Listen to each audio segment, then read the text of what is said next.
بسم اللہ الرحمن الرحیم۔ السلام علیکم۔ 10 محرم کو آخر ہوا کیا تھا؟ لوگ چھٹیاں منانے کے لیے اپنی فیملی کو لے کر گھومنے نکل جاتے ہیں، لیکن ذرا یہ تو سوچو 10 محرم کی چھٹیاں ہوئی کیوں؟ 3 دن کی بھوک پیاس اور تنہائی، اور سروں کا کٹ کٹ کر نیزوں پر چڑھ جانا، اور رسول اللہ صلی اللہ علیہ وآلہ وسلم کے خاندان کی شہزادیوں کا قید ہو جانا، اور ان سب میں ایک مرد مجاہد غازی عباس علمدار کی حضرت امام حسین کے ساتھ وفاداری۔ تاریخ نے لکھا کہ حضرت علی علیہ السلام ہر رات ہاتھوں کو اٹھا کر دعا مانگتے تھے کہ اے اللہ تعالیٰ مجھے ایک ایسا بیٹا عطا کر جو میدان کربلا میں میرے امام حسین کی مدد کرے۔ اللہ تعالیٰ نے غازی عباس علمدار کا ظہور کیا۔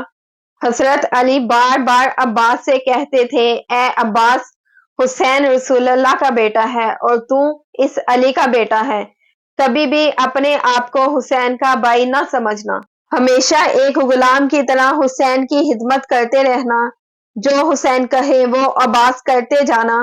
بس 10 محرم کو جب ہر ایک شہید امام حسین کے قدموں میں جان قربان کرتا رہا، تاریخ نے لکھا حضرت عباس علمدار اپنی آنکھوں کے سامنے اپنے بھائیوں اور بچوں کو قربان کرتے رہے، اور بار بار نواسہ رسول کے قدموں میں بیٹھ کر کہتے ہیں، اس غلام کو بھی اجازت دو۔ حضرت امام حسین علیہ السلام فرماتے ہیں، عباس، یہاں شجاعت کا امتحان نہیں، یہاں پر ہمارے صبر کا امتحان ہے۔ بس جیسے ہی جناب عباس حضرت حسین علیہ السلام سے مل کر باہر آتے ہیں تو کیا دیکھتے ہیں، بی بی سکینہ ہاتھ میں مشکیزہ لیے آپ کے پاس آتی ہیں اور فرماتی ہیں، چچا عباس، میرے اصغر نے 3 دن سے پانی نہیں پیا۔ آپ نے ایک بار بی بی سکینہ کو دیکھا اور پھر حالی مشکیزے کو دیکھا۔ جناب عباس نے فرمایا، اے میری آقا زادی، جا کے امام حسین سے بولو کہ میں آپ کے لیے پانی لے کر آؤں۔ بس پھر بی بی سکینہ جناب عباس کو لے کر امام حسین کے پاس آتی ہیں اور فرماتی ہیں، بابا، چچا کو اجازت دو نہر سے پانی لے کر آئیں۔ امام حسین نے جناب عباس کے چہرے کو دیکھ کر ایک آہ بھری اور فرمانے لگے، اے سکینہ، عباس کو لے جاؤ میری بہن زینب کے پاس، اگر زینب اجازت دیتی ہے تو پھر تم پانی لے آنا۔ جناب عباس اور معصوم سکینہ بی بی زینب کے خیمے کے پاس آتے ہیں اور فرماتے ہیں، سلام ہو رسول اللہ کی نواسی پر۔ بی بی زینب جیسے ہی باہر آئیں، دیکھا کہ غازی عباس غلاموں کی طرح بیٹھے ہیں اور فرمانے لگے، اے میری آقا زادی، میں نے آج تک آپ سے کچھ نہیں مانگا، آج ایک اجازت مانگنے آیا ہوں۔ بی بی زینب نے فرمایا، حکم کیجیے میرے بھائی۔ تو عباس نے فرمایا، بی بی، 3 دن سے خیموں میں پانی نہیں ہے، بچے پیاس کی وجہ سے تڑپ رہے ہیں، آپ مجھے اجازت دیجیے کہ میں میدان میں جاؤں اور پانی لے کر آؤں۔ یہ سن کر بی بی زینب زاروں قطار رونے لگی۔ جناب عباس نے فرمایا، اے میری آقا زادی، آپ کیوں رو رہی ہیں؟ تو بی بی زینب نے فرمایا، میرے بابا نے مجھے وصیت کی تھی، اے زینب، کوفہ اور شام کی گلیوں میں تجھے بے پردہ کر کے رسیوں میں جکڑ کر گھمایا جائے گا۔ میں نے بابا سے کہا، بابا، جس کا عباس جیسا بھائی ہو وہ گلیوں میں کیسے جائے گی؟ لیکن آج مجھے سمجھ آ گئی، میں قید بھی کی جاؤں گی، لوگ مجھے پتھر بھی ماریں گے۔ بس جیسے ہی جناب عباس کو جانے کی اجازت ملی، آپ نے مشکیزہ اور علم ہاتھ میں لیے تیزی سے نہر کی جانب بڑھتے ہیں۔ تاریخ نے لکھا، شیر کی طرح حملہ کرتے ہیں اور فوج اشقیاء بھاگنا شروع کر دیتی ہے۔ علم کو نہر پر لگا کر بی بی سکینہ کے حالی مشکیزے کو بڑھنا شروع کرتے ہیں۔ تاریخ نے لکھا، غازی عباس نے چلو میں پانی بھرا، پانی کو دیکھا، پھر خیام کو دیکھا، معصوم سکینہ اور علی اصغر کی پیاس کو دیکھا اور پانی کو نہر میں پھینک دیتے ہیں۔ اتنے میں آپ نے دیکھا کہ آپ کا گھوڑا حسرت سے آپ کو دیکھ رہا ہے۔ عباس نے کہا، اے میرے گھوڑے، تو بھی 3 دن سے پیاسا ہے، نہر کے پاس کھڑا ہے، تھوڑا سا پانی پی لے۔ گھوڑے نے اپنی زبان میں کہا، اے میرے آقا، آپ میرے مالک ہیں، آپ نے پانی نہیں پیا تو میں کیسے پی سکتا ہوں؟ یہ کیسے ہو سکتا ہے؟ میں آپ سے پہلے پانی پیوں؟ پہلے آپ پانی پیئیں، میں پھر پانی پیوں گا۔ بس یہ سننا تھا۔ غازی عباس فرمانے لگے، اے میرے گھوڑے، جیسے تو اپنے آقا کے بغیر پانی نہیں پی سکتا تو پھر میں کیسے پی سکتا ہوں؟ میرا آقا حسین 3 دن سے پیاسا ہے، اس سے پہلے میں کیسے پانی پیوں؟ بس مشکیزے کو بڑھ کر خیموں کی طرف چلنا شروع کیا۔ بس شمر اور عمر بن سعد نے جب یہ دیکھا تو انہوں نے کہا، کسی طریقے سے خیموں تک پانی نہ پہنچ پائے، حسین اور اس کے خاندان کو تڑپا کر شہید کرنا ہے۔ کچھ سپاہی چھپ گئے اور کچھ چاروں طرف سے غازی عباس کو گھیرے ہوئے ہیں۔ غازی عباس مشکیزے کو لیے خیموں کی طرف چلنا شروع ہوتے ہیں تو فوج اشکیا چاروں طرف سے تیر چلانا شروع کر دیتی ہے۔ بس غازی عباس کی یہی تمنا تھی، کیسے بھی کر کے پانی اپنی آقا زادی سکینہ تک پہنچا دو۔ تیروں کی بارش میں جناب عباس آگے بڑھتے جا رہے ہیں۔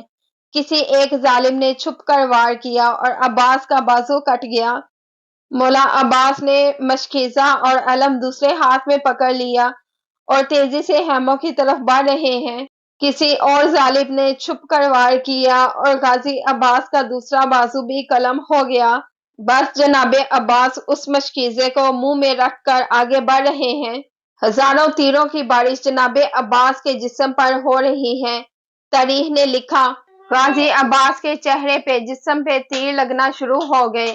ایک تیر آپ کی آنکھ میں لگا اور ایک تیر مشکیزے پر لگا۔ مشکیزہ بہنا شروع ہو گیا۔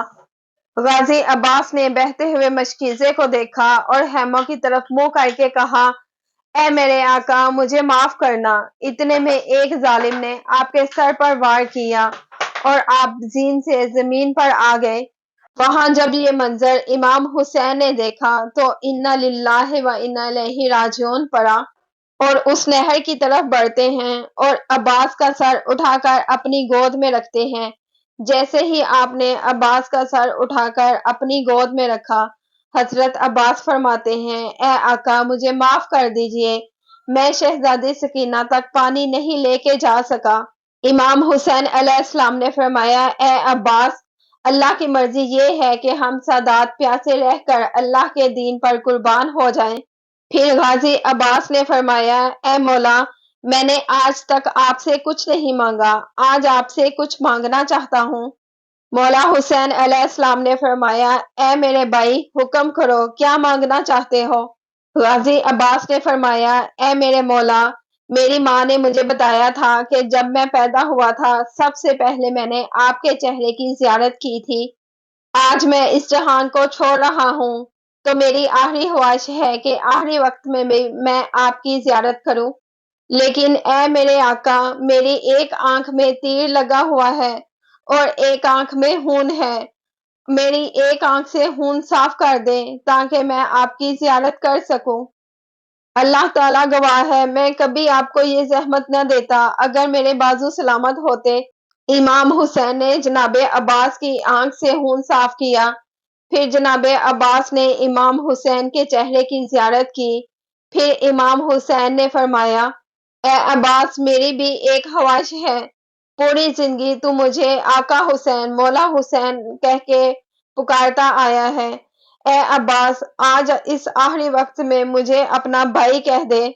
جناب عباس مدینے کی طرف منہ کرتے ہیں اور چیخ کر کہتے ہیں، اے میری ماں، مجھے معاف کرنا، آج یہ غلام اپنے آقا کو بھائی کہنے جا رہا ہے۔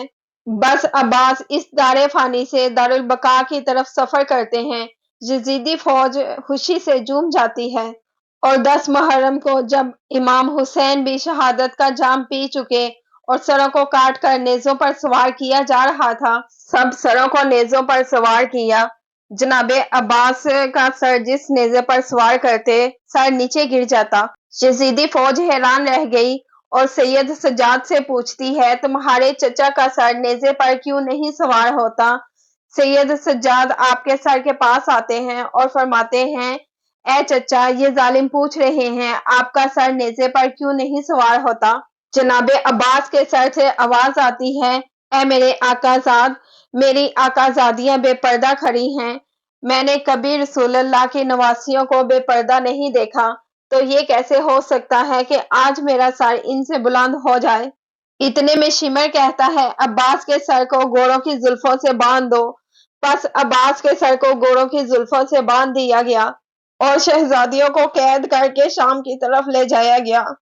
سلام ہو غازی عباس کی وفا پر، سلام ہو رسول اللہ صلی اللہ علیہ وآلہ وسلم کے خاندان کے ہر فرد پر جو اسلام کے لیے ہر ظلم برداشت کرتے ہیں۔ آخر میں اللہ تعالیٰ سے دعا ہے اللہ تعالیٰ ہمیں نیک اعمال کرنے کی توفیق عطا فرمائے اور ہر برائی سے بچنے کی توفیق عطا فرمائے۔ آمین ثم آمین۔